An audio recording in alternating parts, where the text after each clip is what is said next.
Sierra is a character from Overwatch. Okay, now seriously. I have been playing this game for over 9 years now, and new heroes always bring some excitement to the game. Blizzard themselves have said and proved that by releasing 5 new heroes on the same season 2 months ago.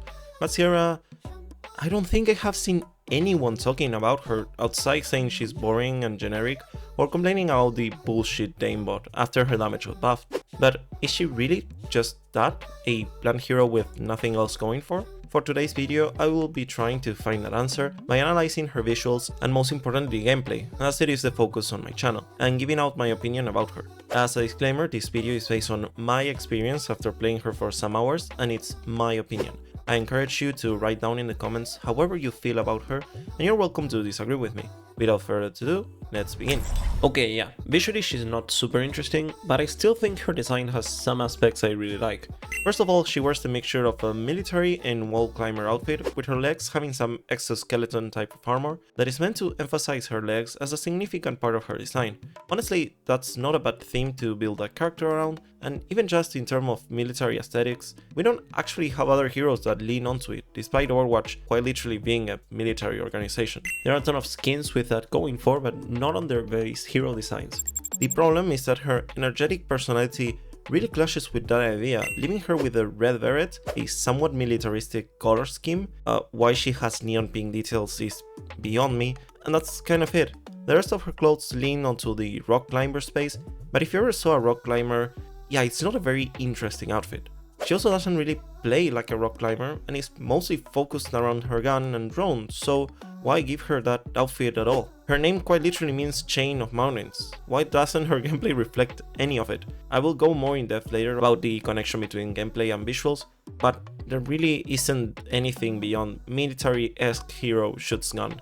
The only other thing I do like about her design is that she uses her mother's orange jacket around her waist, and you can see some other orange details that try to show how she was influenced by her mother to be who she currently is, since she joined Helix in big part to find more about what happened to her. Now, moving on to gameplay, despite being quite dissonant with her theme, there is a lot of potential for a drone-focused hero and how that plays out in a fast-paced game like Overwatch. Anchor Drone is a stationary construction that can be destroyed by the enemy, but allows Syria to fly towards it up to 2 times. It's a very unique way to play with that idea of what a drone can do, but I feel like it really misses in some places. First of all, you cannot reposition it, which makes it feel very static. It already takes some time to deploy and can be taken out pretty fast, so it wouldn't be unrealistic to allow Sierra to move it around if she likes to. You can destroy it yourself, but it doesn't lower the cooldown or anything of the sort, so it makes me wonder what's even the point of doing so.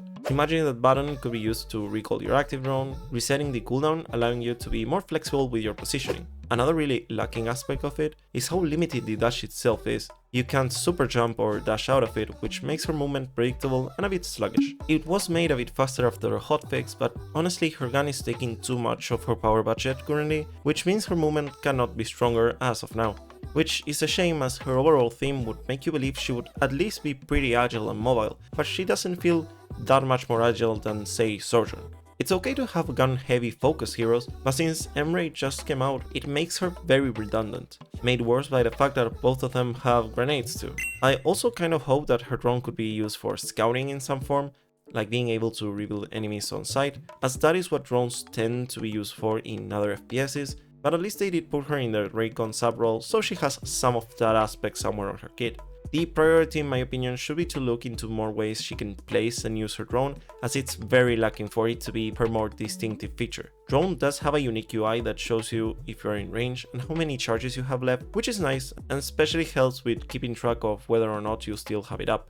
Her gun is honestly pretty unique, and while I wish they'd tune it down in favor of moving power to her drone, I can't deny that it's very satisfying. The sound effects on it are very crisp, and if you land your shot, it destroys people. It has a weird spread pattern that's very wide and quickly narrows down into a small circle, which was probably done to encourage people to use tracking shot at the start of an engagement, but it's not that annoying to play around. At minimum, it still does have some spread which rewards people from playing closer to the fight and using her mobility a lot, which I really like. Some people complain about her lack of range reliability, but she's not meant to sit in the backline forever, so I don't think they should try to make it better at poking. If you want to land your shots, you need to get your hands dirty, which is really a thing for her. It's probably the size of her weapon that misguides people into playing her like that, and I do ask myself why they choose a gun that looks like a railgun when it plays out more like a mid-range submachine gun. Now, one of the most controversial parts of her kit is obviously tracking shot. It's a soldier ult on a cooldown, and a lot of other nonsense I have read during the last weeks, and it really shows how polarizing this type of abilities can be in regards to player skill.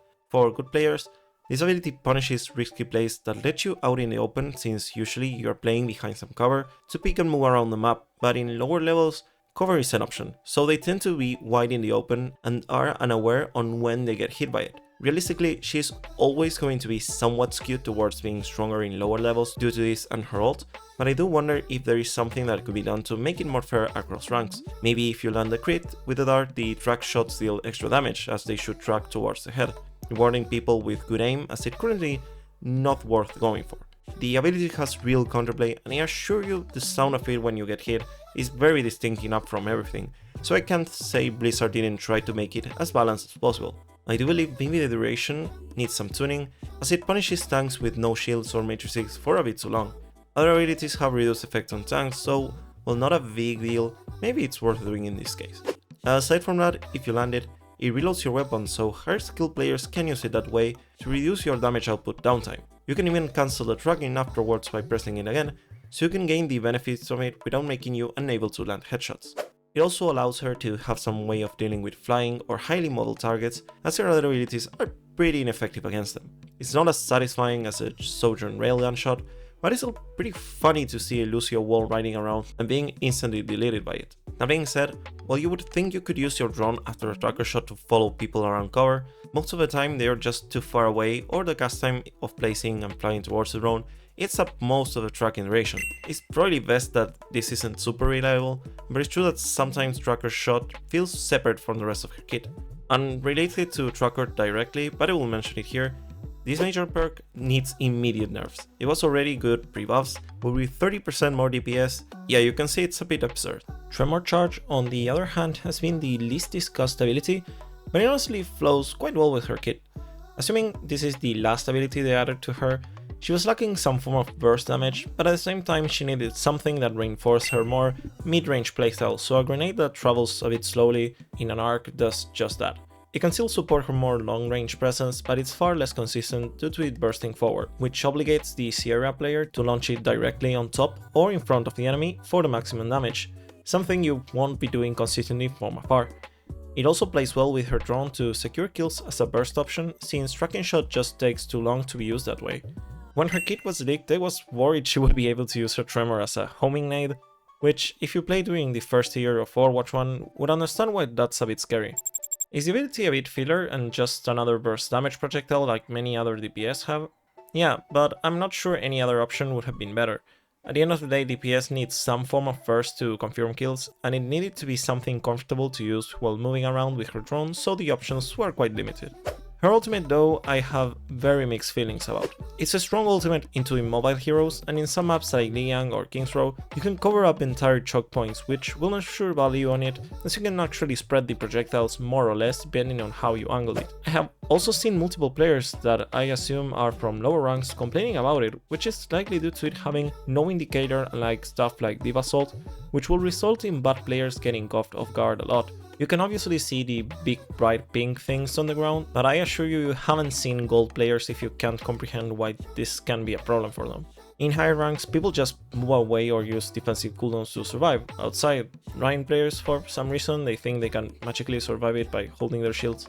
It's not an inherent problem for an ultimate to be skewed towards lower levels, but if you paid attention, that was also the case on her tracking shot, so it's no surprise to see her with a much higher win rate in lower ranks.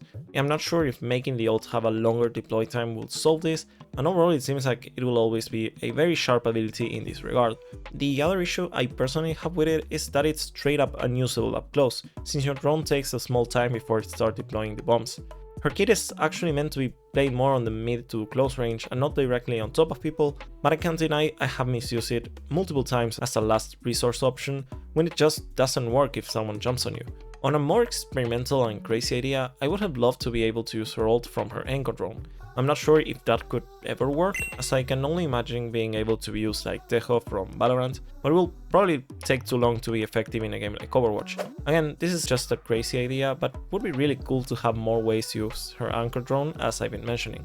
To conclude, while Sierra is visually not very exciting or innovative, with a very mismatched theme and gameplay, and her movement options could use some improvements, her overall gameplay loop is really fun and unique. Will she be much stronger in lower ranks? Sure, she most likely will, if they don't change how tracker shot works, but that isn't inherently a bad thing as long as there are people who enjoy playing as her, and she isn't abhorrently annoying to go against once you understand her abilities and sound cues. While she has some very strong upsides, Blizzard took care of providing enough counterplay to each of her abilities to compensate, and while it might take some time for players to adjust, I don't see her becoming a major issue like Sombra or Hog. That being said, with over 50 heroes now, they need to start realizing that there is a need for heroes to be more unique, not only gameplay wise, but also visually, as releases will become less impactful if a new hero doesn't stand out from the rest. That's all everyone. If you enjoyed the video, remember to leave a like and subscribe, it helps me a ton. I have multiple other videos like this you can check out, and I hope to see you next time.